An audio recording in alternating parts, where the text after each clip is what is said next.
people who are close and know me know that I would never do anything to my children and that I love them very much. The laughter of two children was heard inside their home. Their mother remembers seeing Lilly that morning and hearing Jack playing nearby. Then, somehow, that ordinary morning became the last confirmed memory she has of them. More than 15 months later, Malehya is still living with the unbearable uncertainty of not knowing where Jack and Lilly are. She says she wakes up each day surrounded by family, friends, and support, but the central absence in her life remains impossible to escape. Her children are missing, and she still has no answer about what happened to them. Malehya has described the children not simply as missing persons, but as the center of her world. She continues to hold on to their belongings, buying gifts for birthdays, Christmas, Easter, and Valentine's Day, even though those occasions now pass without them. She says she has unopened cards waiting for the children to open when they come home. For her, these things represent more than possessions. They are a way of preserving the life she believes is still waiting for them. If you want first-hand updates on this story and other cases like it, make sure you hit the subscribe button and turn on your notifications so you don't miss future updates. Malehya says Jack and Lilly were both very close to her. She described them as mama's kids, children who loved their mother deeply and shared a strong bond with her. She remembers their laughter, their smiles, their hugs, and even the distinctive scent that parents often associate with their children. Those small memories have become enormously important because they are now among the few things she can hold on to. Lilly, according to her mother, was a bright and outgoing little girl. She loved smiling for photographs and enjoyed posing for the camera. She was fascinated by unicorns and LOL dolls and loved dressing up. Dresses were especially important to her. Malehya remembered helping Lilly choose her clothes, bringing different outfits and allowing her daughter to decide what she wanted to wear. That detail says something about how Malehya remembers Lilly. She doesn't describe her only through the circumstances of her disappearance. Instead, she remembers the child she was before that terrible morning, playful, expressive, affectionate, and full of personality. Jack had a very different set of interests. Malehya remembers his fascination with bugs and his love of being outside. He enjoyed digging around and looking for things, turning ordinary outdoor spaces into places to explore. Dinosaurs were another major interest. She specifically remembered how excited he would become whenever he received a new dinosaur toy, and she recalled Dino Smashers as one of his favorites. Together, Jack and Lilly were siblings who could have their disagreements like any children, but Malehya says they loved each other. They hugged, apologized after arguments, and eventually made up. Those memories matter because they provide a picture of their relationship beyond the headlines and missing person posters. For Malehya, remembering these details is also part of coping. She says she spends her days taking things one day at a time, attending therapy, making art, spending time with her daughter, and staying surrounded by people who support her. Keeping busy does not erase the pain, but it gives her something to focus on. And perhaps most importantly, she continues preparing for a future in which Jack and Lilly return. She has bought them gifts that remain unopened. She has kept their belongings. She has continued purchasing things she thinks they might like. In her mind, these are things they can eventually receive themselves. That hope has become one of the defining features of her life since the disappearance. She says she believes they are somewhere out there and that they will eventually be brought home. But underneath that hope is a question that remains unanswered. What happened on the morning Jack and Lilly disappeared? Malehya's last memories of Jack and Lilly are painfully ordinary, which may be part of what makes them so difficult to process. She remembers hearing the children laughing as they played together in a bedroom. She remembers seeing Lilly's face appear in the room. She does not remember the exact time she saw her daughter, but she remembers that it was after the children had woken up. Then the morning changed. Malehya remembers waking up and seeing Daniel beside her. What caught her attention was not something she saw, but something she did not hear. She says she wasn't hearing the children. That absence of sound immediately concerned her. She woke Daniel and told him she couldn't hear the kids. Together, they went to look for them. From there, she says, the situation rapidly turned into a desperate search. Emergency services were contacted, and the disappearance became a major investigation. For Malehya, the events that followed are difficult to revisit. She says the trauma was so severe that she sometimes blocks parts of it out because confronting the reality and the lack of answers is extremely difficult. She has also expressed frustration about what she believes should have happened during those early hours. One issue she repeatedly returns to is the Amber Alert. Malehya says she asked police for an Amber Alert and was repeatedly told one would be issued. According to her account, she continued asking as the minutes passed, but she says the alert she saw issued was different and covered a more limited area. For a parent whose children have suddenly disappeared, those first minutes and hours can feel incredibly important. Every passing moment can seem like another opportunity lost. Malehya believes more could have been done during that initial period and has questioned why the response did not unfold differently. It is important, however, to distinguish between Malehya's account and established investigative findings. Her concerns represent her experience and her interpretation of the response. They do not, by themselves, establish that authorities failed legally or that a different alert would have changed the outcome. What is clear is that Malehya believes the children should have been found that day. That belief has remained with her. She has been asked whether she thinks Jack and Lilly could be somewhere in the woods. Her response has been straightforward: she doesn't know. That uncertainty is one of the hardest parts of the case. She doesn't claim to have a definitive explanation. Instead, she wants investigators to tell her where her children are and bring them home. When asked about what may have happened, Malehya said the only thing she could assume was that someone took them. But even then, she said she did not know why anyone would have done that. That uncertainty extends to the question of whether the disappearance was criminal. Authorities have publicly said they have no reasonable grounds to believe the case was criminal. Malehya says she does not know what happened and is waiting for police to provide the facts. Her position is significant because she isn't claiming to have solved the mystery. She is asking for answers. And after more than a year, she says those answers have not come quickly enough.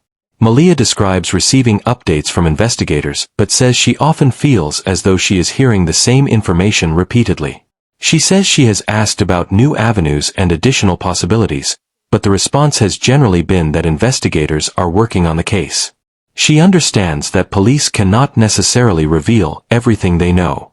She acknowledges that investigators have to protect an ongoing investigation and that there may be information they cannot share with her or the public. But understanding that process does not make the waiting easier. For a mother who doesn't know where her children are, "we're working on it," can feel very different from an answer. That frustration becomes even more understandable when considering the physical evidence that has emerged during searches. Searchers have reportedly found a cluster of boot prints, including a child-sized print believed to be around the size associated with Lilly. Another footprint was also mentioned in the interview. Malehya says she does not know what to make of those findings. She also discussed a pink blanket associated with Lilly. According to Malehya, the blanket was old, damaged, and had apparently been discarded. Yet she says it later appeared on a tree approximately a kilometer away. That detail has understandably become one of the more puzzling elements from her perspective. Malehya says she doesn't understand how the blanket got there. She does not claim to know who moved it or why it appeared where it did. Instead, she emphasizes that the situation doesn't make sense to her and that she wants investigators to explain what these discoveries mean. That distinction is important. A footprint can be intriguing without proving who made it or when it was made. A piece of clothing or a blanket found away from a home can raise questions without automatically establishing a connection to a disappearance. Evidence has to be examined in context, and investigators are the ones responsible for determining whether individual discoveries are relevant. For Malehya, however, every unexplained detail carries emotional weight. Each potential clue represents another possibility that could, in theory, lead to Jack and Lilly. And every dead end represents another period of waiting. That is why she continues asking for more. Her frustration with the investigation does not necessarily mean she has lost all confidence in authorities. In fact, she says she still believes police know what they are doing. She says trusting the process is essentially all she has. But trust and frustration can exist at the same time.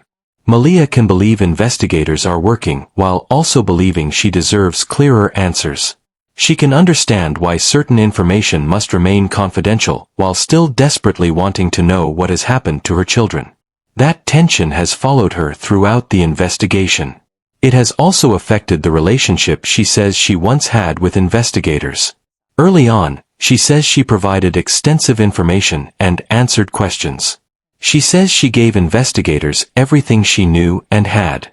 But as time passed, she felt communication was becoming less frequent and less satisfying.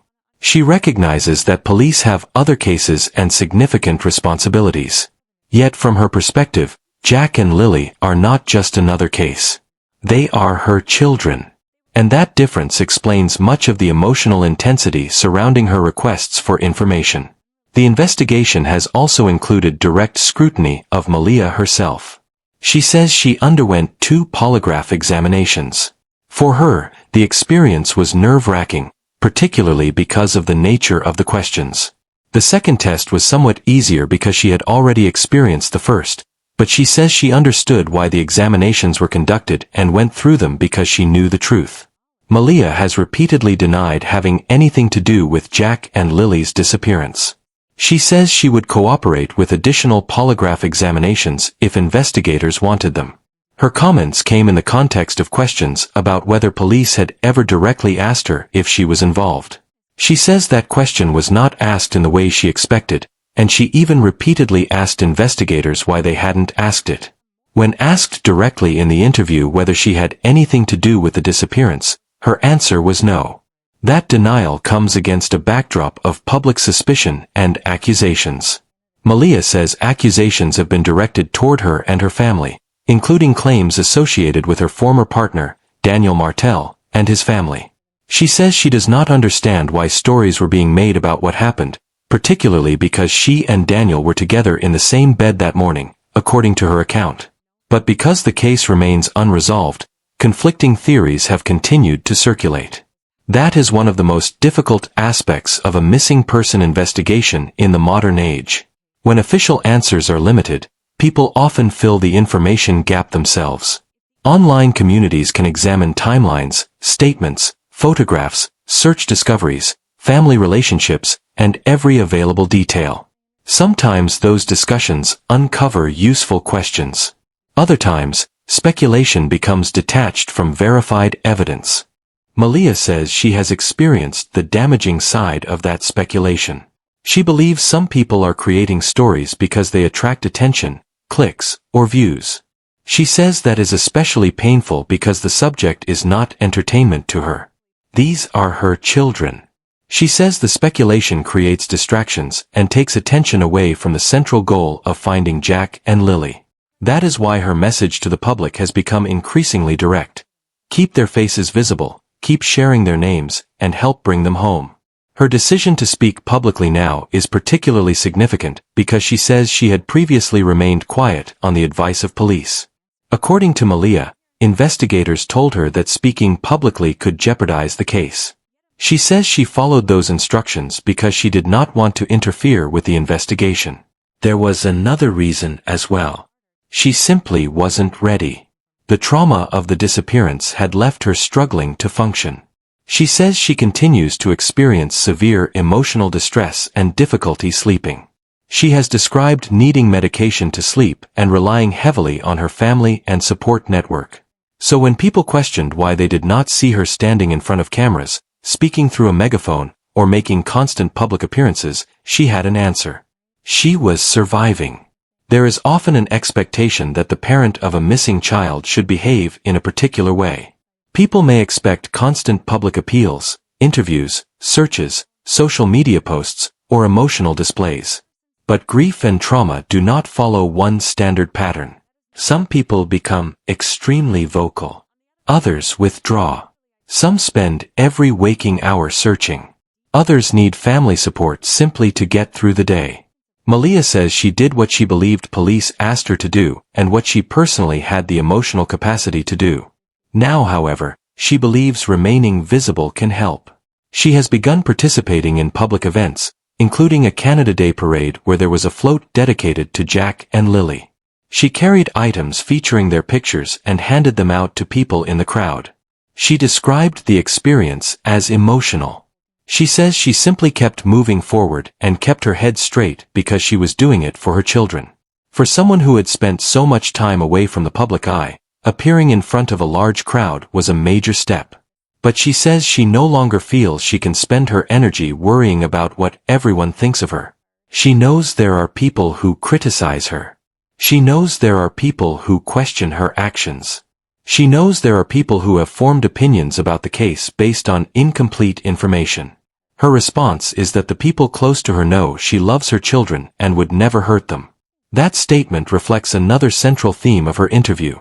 Malehya believes the conversation must return to Jack and Lilly. Not her. Not online arguments. Not rumors. The children. She says she wants people to continue posting their faces and keeping their names in public view.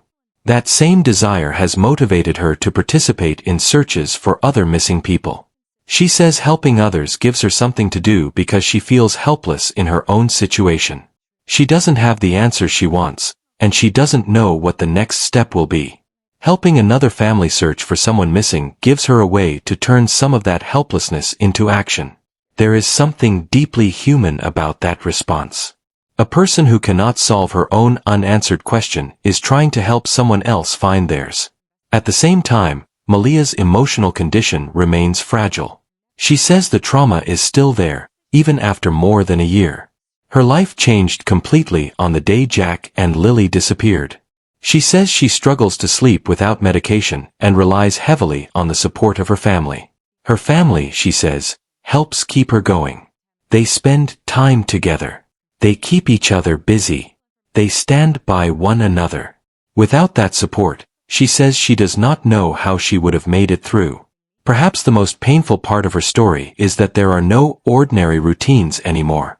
She doesn't get to tuck Jack and Lilly into bed. She doesn't get to read them a bedtime story. She doesn't get to hug them and kiss them good night. She doesn't get to wake up and hear them playing. Instead, she looks at their photographs around her home. She sees their faces on the refrigerator and on the walls. And sometimes, she breaks down because she misses them. That is the reality of an unresolved disappearance. The calendar moves forward, but emotionally, certain moments remain frozen. Birthdays come. Holidays come. Seasons change. Children grow. But for a parent waiting for a missing child, time does not necessarily bring closure. Malehya's decision to continue buying presents demonstrates how strongly she holds onto the possibility of their return. She has Christmas items. She has birthday items. She has Easter baskets. She has Valentine's Day gifts. She has cards waiting to be opened. And she says she continues buying more because it helps her cope. Those objects are physical reminders of an imagined future. A future where Jack and Lilly walk through the door. A future where they can open the gifts that were waiting for them. A future where their mother can finally hold them again. Malehya says she believes they are being well looked after and that they are together. She doesn't explain where that belief comes from as a confirmed fact. Instead, it appears to be the hope she has chosen to hold onto in the absence of answers. She says she dreams about them coming home. She believes they are somewhere out there. And she wants the public to believe there is still a reason to keep looking. That is why her final appeal is so simple. Keep their faces out there. Keep reposting. Keep saying their names. Keep helping people recognize them. Because if someone sees Jack and Lilly and recognizes them, that could potentially lead to information that changes everything. For Malehya, visibility means possibility. And possibility is what she has left. The case has now entered a difficult stage where the initial urgency of the disappearance has been replaced by prolonged uncertainty. Searches have taken place. Potential evidence has been discussed. Investigators have conducted interviews and examinations. Public questions have multiplied. Yet the central question remains unanswered. Where are Jack and Lilly? Malehya does not pretend to know. She does not claim to have a complete explanation. She is asking authorities for answers while asking the public for continued attention. Her story also highlights the complicated reality of a missing person case. Investigators may have information they cannot disclose. Families may feel excluded from decisions because protecting an investigation sometimes requires secrecy. The public may interpret silence as inactivity even when investigators are pursuing leads privately. At the same time, families have every reason to want communication, reassurance, and progress. That tension can be extremely difficult to resolve. Malehya says she understands that police cannot tell her everything. But she also says she deserves answers. Both realities can exist together.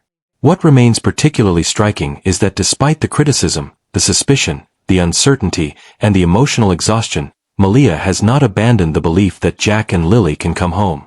She continues to describe them through their personalities rather than their disappearance. Lilly is the little girl who loved dresses, unicorns, dolls, and photographs. Jack is the boy fascinated by bugs, dinosaurs, digging, and outdoor adventures. They are siblings who laughed together, hugged, argued, apologized, and made up. They are children who had favorite toys and favorite interests. They are not simply names attached to a case file. They are Jack and Lilly. And that is exactly what their mother wants people to remember. There is also an important lesson in the way public speculation can affect a family already living through unimaginable uncertainty. Questions about a case are natural. People want to understand what happened. But when theories are presented as facts without evidence, they can create another layer of suffering for the people directly involved. Malehya says she has learned that she cannot control what people say about her. What she can control is whether she continues speaking for her children. And now she has chosen to do that. She has stepped back into public view. She has participated in awareness events. She has helped with searches for other missing people. She has allowed herself to be interviewed despite knowing that her every word may be scrutinized. And she continues asking people to keep Jack and Lilly visible. The strength of that message comes from its simplicity. She doesn't ask the public to solve the entire mystery. She asks them not to forget. Because in a missing person case, being forgotten can be one of the greatest fears. Every repost can potentially reach someone new. Every photograph can potentially be recognized. Every conversation can potentially keep a case alive. And every person who remembers Jack and Lilly represents another set of eyes that could one day notice something important. For now, Malehya remains caught between hope and heartbreak. She cannot say where her children are. She cannot explain every unexplained detail. She cannot make the investigation move faster. She cannot control what strangers say online. But she can keep waiting. She can keep searching. She can keep their belongings. She can keep their pictures on her walls.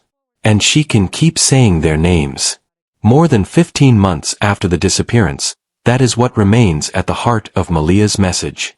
She wants Jack and Lilly home. She wants answers about what happened. She wants people to stop turning uncertainty into unsupported conclusions. And above everything else, she wants the public to remember that behind every missing person case is a family living with the consequences every single day. For Malehya, there is no closing chapter yet. There is only the next day. Another day of waiting. Another day of hoping. Another day of looking at photographs and imagining the moment she will finally see those faces in person again.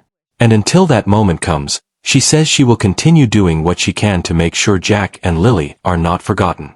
Because somewhere between the unanswered questions, the unexplained evidence, the public criticism, and the long silence, one thing remains unmistakably clear. Their mother still believes they can come home. And as long as she believes that, she intends to keep their names alive.